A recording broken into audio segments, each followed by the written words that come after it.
sana. Ninapokaribia kumalizia ujumbe huu, sehemu ya pili, nitaendelea na sehemu ya tatu ya ujumbe huu. Tumika katika kusudi lako. Tumika katika kusudi lako. Niseme tena, nenda kaifanyia kazi Zaburi ile ya 27. Tafuta wakati wa utulivu. Mwambie Bwana, kama una maombi mengi ambayo unayaomba, hebu yaweke pembeni. Mwambie Mungu, nataka kujua nilichokibeba.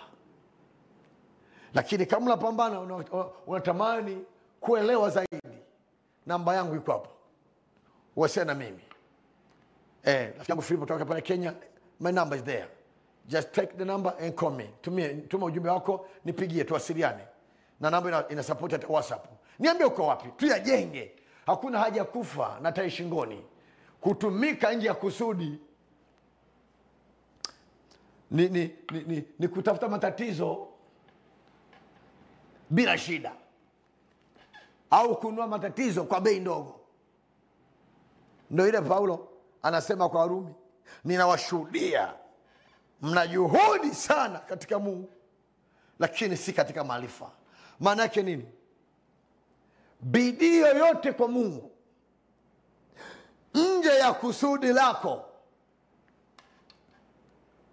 nikupe pole. Nikupe pole. Kwa sababu ukijua kusudi lako, utapunguza ajali ndani ya kanisa, lakini utakuwa msaada ndani ya mwili wa Kristo. Nataka nimshukuru Mungu kwa ajili yako pale ulipo. Baba, katika jina la Yesu Kristo, nakubariki kwa ajili ya mtazamaji wangu. Ametenga muda wake kusikiza maneno haya. Ninajua na nasikia ndani ya kwamba anafuka mtu.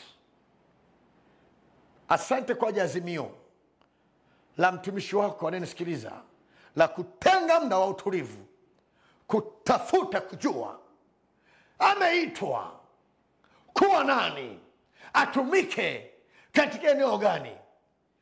Wakati anakutafuta, Bwana, nenda kamsikie, nenda kamjibu.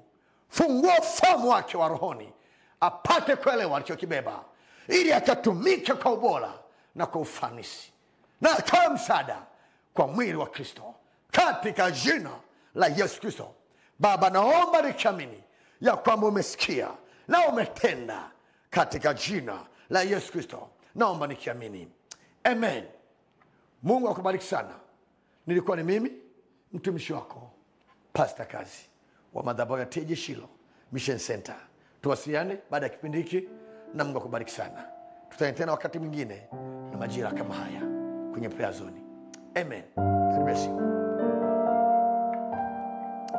Barikiwa sana.